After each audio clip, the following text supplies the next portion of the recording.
श्रद्धा के हत्याकांड ने सभी को झकझोर कर रख दिया है। हमारे साथ फ्लोरा साइनी है। फ्लोरा, जिस तरह आप देख रही हैं ये मामला काफी लोगों को झकझोर कर रख दिया, कि रिश्ते को बदनाम किया गया है यहाँ पर। क्या कहेंगी जब आपने ये मुद्दा सुना, क्या कुछ चल रहा था जहन में, क्योंकि सभी घबराए हुए हैं।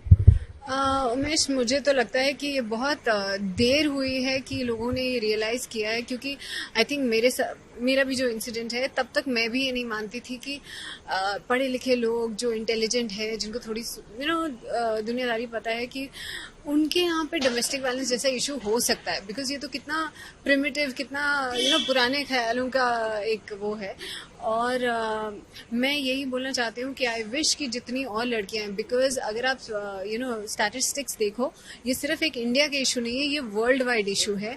और जितने कॉलेज गोइंग लड़के लड़कियां हैं उसमें also I will say films, lot of films have contributed. Kabir Singh, जो भी ऐसी फिल्में भी आई हैं जहाँ पे वायलेंस को प्रोटेक्शन के उससे देखा है। और बट नहीं, कुछ लोगों का I think it's a big time issue, because आजकल के ज़माने में जहाँ डिप्रेशन इतना है, लोग लोनली ज़्यादा हैं, तो ये जो इंटरपर्सनल रिलेशनशिप्स है जहाँ आप चूज़ करते हो कि हाँ बिना शादी के आप किसी के साथ, even I am saying forget शादी और नॉट शादी, कितनी सारी शादीशुदा लड़कियाँ हैं जो वायलेंस सहती हैं और सहती रहती हैं और चुप रहती हैं।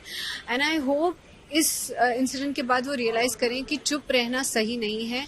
आपके साथ वायलेंस हो तो आपकी ड्यूटी है आप अपने पेरेंट्स को, अपने क्लोजेस्ट को इन्फॉर्म करें, क्योंकि कब वो वायलेंस इतना बढ़ जाएगा कि आप किसी को बोले नहीं बोले वो फ़र्क ही नहीं पड़ेगा। एंड लाइफ सिर्फ एक बार मिलती है, तो बहुत इंपॉर्टेंट है कि लड़कियां ये समझें। एंड आई थिंक ये जेंडर इशू भी नहीं है, ये लड़कों लड़कियों के साथ इंटरपर्सनल रिलेशनशिप्स में वायलेंस होना ही नहीं चाहिए। क्योंकि अगर आप किसी से प्यार करते हैं तो आप उनको मार कैसे सकते हैं, नाम कैसे बुला सकते हैं, साथ ही फ्लोरा, जैसा कि आपने जिक्र किया कि आप भी उस फेज से निकली हैं, वो फेज को बखूबी जानती हैं, तो कुछ उसके बारे में बताइए कि कि कैसे आप बाहर निकली थी। बहुत ही टफ होता है उस सिचुएशन में इमोशनली, और जिसको आप प्यार करते हो उससे बाहर निकलना, तो कैसे फेस किया आपने? मैं अपनी अगर बताऊं कि मैं श्रद्धा की स्टोरी सुन के मुझे मेरे दिमाग में ना वो थॉट कॉन्टिन्यूसली चल रहा है, क्योंकि उस दिन अगर मैं भागी नहीं होती तो शायद आज मैं भी यहाँ नहीं होती, शायद मेरी भी आप न्यूज़ पढ़ रहे होते।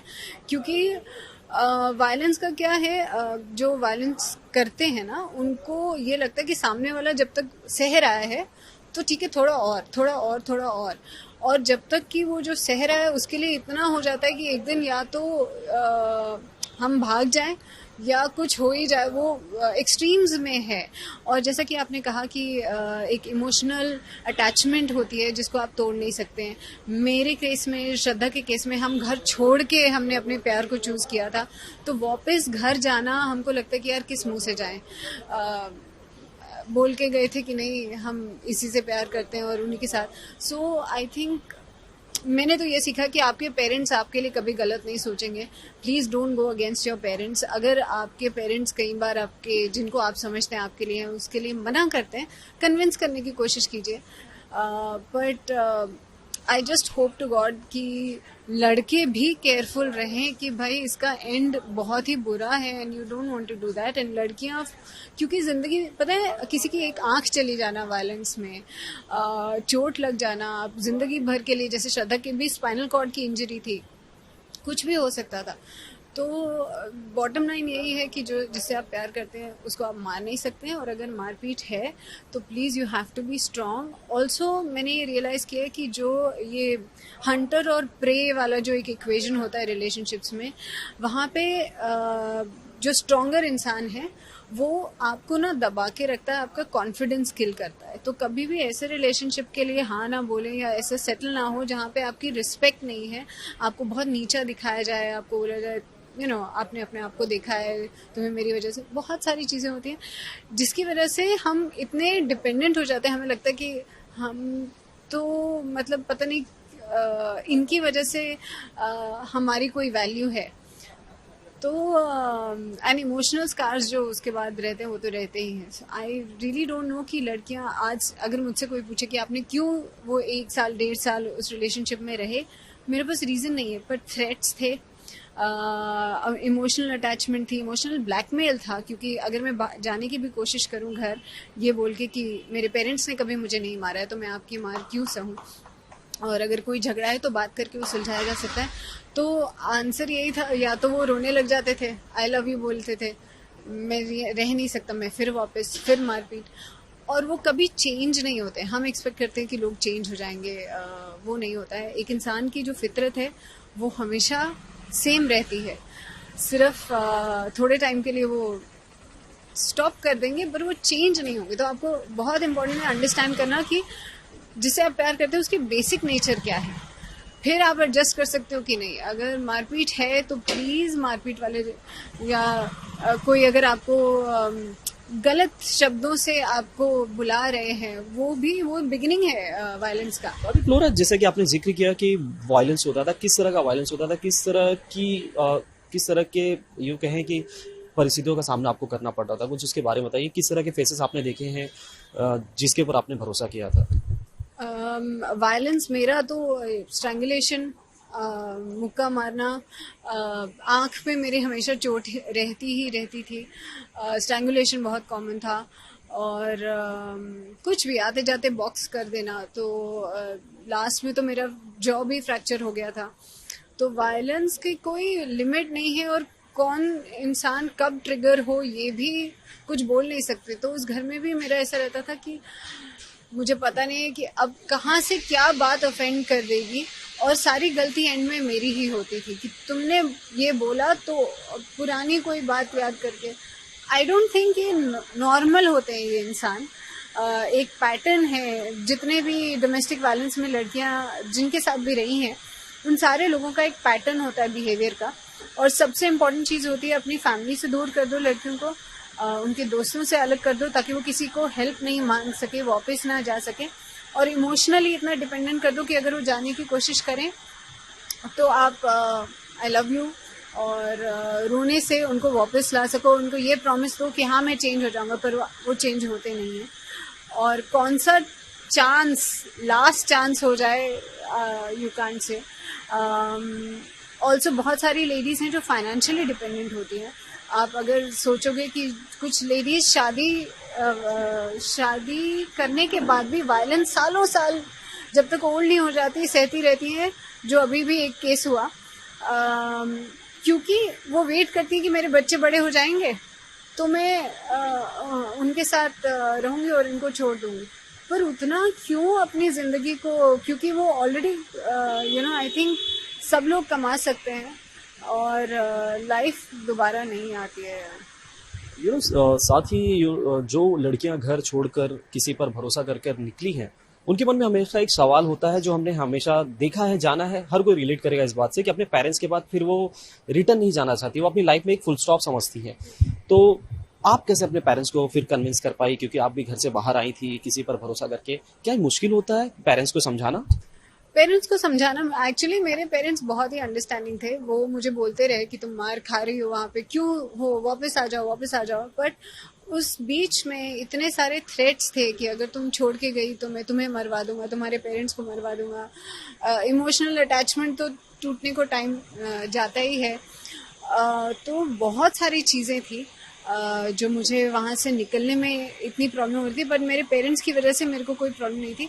मैं अपने दिमाग में ना मैं ये सोच के गई थी कि हाँ यार, मैंने इनको बोला था कि मैं छोड़ के घर जा रही हूँ क्योंकि मैं इनके साथ रहना चाहती हूँ। तो अब मैं वापस, वो एक आप रियलाइज नहीं करते, कोई एक मोमेंट नहीं होता, बट आप क्योंकि घर से लड़ झगड़ के गए होते तो आप वापस जाना ना थोड़ा मुश्किल हो जाता है। इवन इफ आपके पेरेंट्स आपको वापस बुला रहे हैं, आप चाहते हो कि हमने इतना मुसीबतें ली तो ये काम करे ये रिलेशनशिप।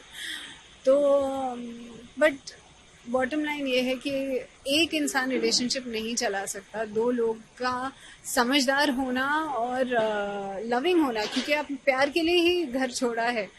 एंड आपके पेरेंट्स कभी गलत नहीं होते। वो जब मैं भाग के वापस आई अपनी जान बचाने के लिए, सबसे पहली चीज़ जो मेरे मॉम ने मुझे पूछी थी कि अगर तुम फिर वापस जाओगी तो मत आओ, पर अगर प्रॉमिस करती हो कि नहीं जाओगी कभी तो आ जाओ, कुछ मत करो, रिलैक्स करो, सो जाओ, हम सब देख लेंगे।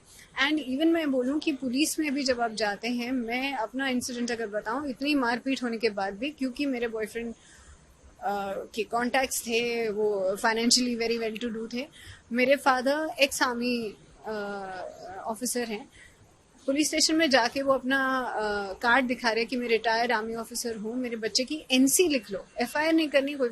उन्होंने नहीं लिखी तो नहीं लिखी। सो आई थिंक बहुत कॉम्प्लिकेटेड है। बीच में मैंने भी पुलिस कंप्लेंट की, फिर मारपीट हुई, मैंने वापस ली।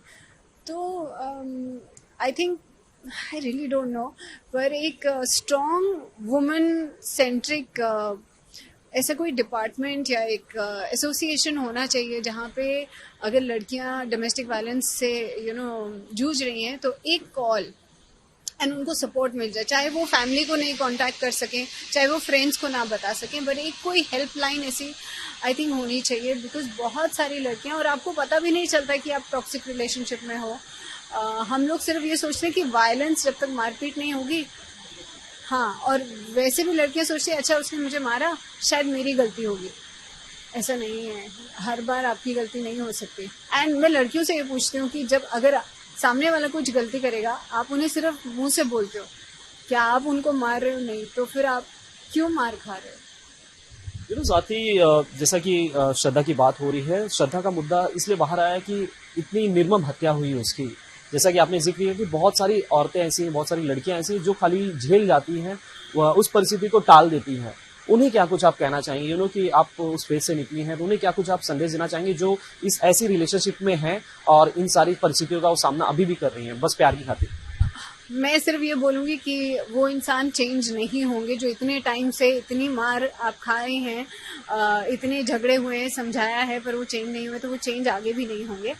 प्लीज अपनी लाइफ की वैल्यू कीजिए, अपने प्यार की इज्जत कीजिए, क्योंकि the love that you have to give, कोई तो है। And I am telling you, बहुत अच्छे मर्द इस दुनिया में हैं जो शायद इतना दिल रखते हैं या इतना प्यार रखते हैं, वो भी किसी अच्छे इंसान को ढूंढ रहे हैं, पर हम एक फालतू इंसान पे इतना टाइम वेस्ट कर लेते हैं और हमारा भी प्यार खत्म हो जाता है। तो प्लीज अपने पेरेंट्स की बात सुने, अपने पेरेंट्स से कभी कट ऑफ ना हो, अपने दोस्तों से, इवन आप लिव इन में है तो एक सोशल सर्कल बहुत इंपॉर्टेंट है, हेल्दी है, और कभी भी वायलेंस हो चुप ना बैठें, एक कंप्लेंट तो ज़रूर करें, फोटो ज़रूर खींचें अपने फ्रेंड्स सबको, क्योंकि प्रूफ होना चाहिए कि हाँ भाई ये रेगुलर प्रैक्टिस था। और जो पहली बार अगर आपका लिव इन पार्टनर आपको कभी भी कोई अपशब्द बोले तो प्लीज़ चुप से हंस के मत ले लें, उनको बोलें प्लीज़ डोंट कॉल मी, ये सब मेरे को मत बोलिए, क्योंकि हमारी हिंदी में, इंग्लिश में ना बड़े प्यारे वर्ड्स हैं अपने बिलवड को बुलाने के लिए, डार्लिंग, बेबी, स्वीट हार्ट, मेरी जान, कितने प्यारे वर्ड्स हैं। वो सब छोड़ के हम ऐसे जब बातें करने लग जाते हैं तो मुझे तो प्यार ही नहीं समझ आता कि मैं अपने माँ बाप को इतना प्यार करती हूँ, अपने डॉग को इतना प्यार करती हूँ, मैं तो उनको कभी ऐसे बोल ही नहीं सकती। तो ये जिनको मैं आई लव यू बोल रही हूँ, वो मुझे आई लव यू बोल रहे हैं, कैसे बोल सकते हैं? बिल्कुल, फाइनली यहाँ पर नजरें अब एक उम्मीद पर है श्रद्धा के मामले में कि जल्द से जल्द जो प्रशासन इन्वेस्टिगेशन कर रहा है उसका कुछ रिजल्ट आए, जो गुनहगार है उसे उसे लेकर कोर्ट भी फैसला करे, और जो जस्टिस की बात हो रही है वो भी हो, उसे लेकर क्या कहेंगे फाइनली? क्योंकि आपके वर्ड्स बहुत इंपॉर्टेंट होंगे, आवाज बहुत इंपॉर्टेंट होगी, पूरे देश से आज आवाज उठाई जा रही है। मैं दिल से मानती हूँ कि हमारा जस्टिस सिस्टम बहुत स्लो है, बहुत स्लो है। मेरा केस देखो 2007 का है, 2011 में चार्जशीट बनी है, आज तक केस शुरू ही नहीं हुआ है। तो अगर आप जस्टिस की उम्मीद करते हैं तो बहुत सिस्टम स्लो है। तो मैं तो ये बोलती हूँ कोई आपको मारे वहीं पर मार के आओ, चुप मत बैठो, पर वो गलत है। अगर कोई मार रहा है वहां से निकल जाओ। कोई आग अगर आपके सामने आग है उसको छू के देखना जरूरी नहीं है, वहां से निकल जाना जरूरी है। बट जो लीगल सिस्टम है, आई थिंक श्रद्धा के केस में आई एम रियली होपिंग कि कोई एक इंटेंस सजा सुनाई जाए ताकि बाकी लोग, क्योंकि लॉ को कोई सीरियसली लेता है। मेरे साथ हुआ, बीच में कितनी सारी लड़कियां जिनके साथ हो रहा है, होता रहता है, श्रद्धा के साथ दिस इज़ वेरी एक्सट्रीम। तो एक सीरियस जजमेंट सब लोगों को डराएगा, क्योंकि अब तक मुझे नहीं लगता कि कोई भी डरता है लॉ से। हमको पता है कि एक चार्जशीट बनने में सालों लग जाते हैं। जस्टिस, मेरा तो केस शुरू ही नहीं हुआ है, 14 से ज़्यादा साल हो गए हैं, कल्प्रेट अभी तक कोर्ट में ही नहीं आया है, वो घूम रहे हैं। तो जस्टिस सिस्टम का स्ट्रांग होना और श्रद्धा के केस में एक स्ट्रिक्ट जजमेंट आना, इमीडिएट जजमेंट आना बहुत जरूरी है। साथ ही आपके जहाँ मामले की बात है उसे लेकर क्या कहेंगे, क्योंकि अब काफ़ी कुछ बदला है 10 से 12 सालों में। क्या कहेंगी प्रशासन को और जो सरकार है उन्हें, क्या कुछ आप कहना चाहेंगी आपके मामले को लेकर कि आपको भी अब तक जस्टिस नहीं मिला है जैसा कि आपने जिक्र किया, तो क्या कुछ इसके बारे में कहना चाहेंगे? क्या क्या आग्रह करना चाहेंगे आप प्रशासन से, सरकार से? यही बोलना चाहूँगी कि जो हमारे वुमेन रिलेटेड लॉज है ना, वो बहुत टाइम पहले बने थे। वहाँ पे उस टाइम शायद इतना वायलेंस भी नहीं था, लोग ज़्यादा अच्छे थे। आजकल के ज़माने के अकॉर्डिंग हमारे लॉज चेंज होना बहुत ज़रूरी है। ज़माना बहुत आगे निकल गया है। अगर हमने नए 2005 में या डीवी एक्ट निकाला है, डोमेस्टिक वायलेंस, जो लिव इन रिलेशनशिप्स को कंसिडर करता है, जो पहले नहीं होता था। तो ऐसे तो बहुत सारी चीज़ें हैं बीच में जो अभी तक एड्रेस हुई नहीं है। हमारे लॉज को थोड़ा रिफ्रेश होना पड़ेगा आजकल के ज़माने के अकॉर्डिंग, एंड जस्टिस थोड़ी फास्ट होनी पड़ेगी। और जो गुनहगार हैं उनको जो सज़ा सुनाई जाएगी वो थोड़ी सी स्ट्रिक्ट होनी चाहिए। सिर्फ एक फ़ाइन दे देना उनको, मतलब मेरे बाद दूसरी लड़की होगी, उसके बाद तीसरी लड़की होगी, क्योंकि इंसान का जो बेसिक नेचर है वो चेंज नहीं होता। एंड एक और चीज़ मैं बोलना चाहती हूँ, कभी भी ऐसे रिलेशनशिप्स में जो मैंने बात बोली कि आप फ़ोटो खींचें, सोशल मीडिया पे डालें, डॉक्यूमेंट्स रखें, क्योंकि आज मैं अगर ये रिलेशनशिप से निकल जाती हूँ, कोई और उनके साथ होगा, वो सेम चीज़ सहेगी। तो ऐसे तो कितने लोग सोचो सेम चीज़ के शिकार हैं, पर हम बोल ही नहीं रहे हैं। एक इंसान 10, 12, 20 लड़कियों की ज़िंदगी स्कार कर सकता है, emotionally, mentally, physically, for ever. तो लीगल सिस्टम से और एक हेल्पलाइन बनाने की बहुत ज़रूरत है, जो मुझे नहीं लगता है और इतनी एक्टिव है। पर आई रियली विश कि ये सब हो और जस्टिस सूनर हो, जल्दी हो और थोड़ा कड़ा हो। Thank you flora. उम्मीद करते हैं जैसा कि आपने जिक्र किया कि कई चीज़ों में बदलाव की ज़रूरत है, और जैसे महिलाओं को लेकर आपने बात की जो कि दब जाती है बातें उनकी, वो बाहर आएँ, अपनी बातें रखें लोगों के बीच, और जहाँ तक श्रद्धा की बात है उसे जल्द से जल्द इंसाफ मिले। थैंक यू सो मच हमसे बात करने।